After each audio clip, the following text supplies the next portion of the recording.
সর্বপ্রথম তো আজকে মকর সংক্রান্তি ও তিল সংক্রান্তি, তো সেই উপলক্ষে সমস্ত আমাদের যে কার্যকর্তারা এখানে আছে এবং সমস্ত ত্রিপুরাবাসীকে আমি হার্দিক অভিনন্দন ও শুভেচ্ছা জানাতে চাই।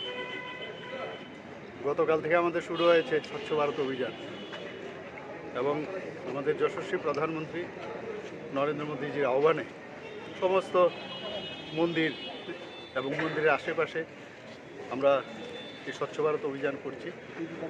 তো সেটা আমাদের চলবে। আপনারা সবাই জানেন যে 22 তারিখ আমাদের মাননীয় প্রধানমন্ত্রীজি যে 500 বছর ধরে যে ভাবছিল যে কবে রাম মন্দির প্রতিষ্ঠিত হবে, এবং এটা ভারতবাসীর কাছে একটা আস্থা বিশ্বাসের জায়গা।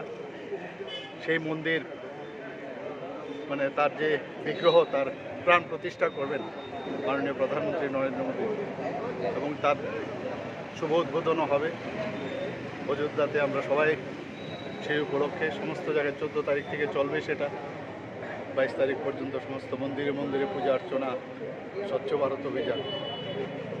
এবং সেই অভিযানের আজকে এখানে দ্বিতীয় দিন, আজকে 14 তারিখ থেকে শুরু হয়েছিল। তো আজকে আমরা মেলার মাঠে কালীবাড়ি এখানে করছি এবং আগামী দিনও এই যে অভিযান সেটা চলবে।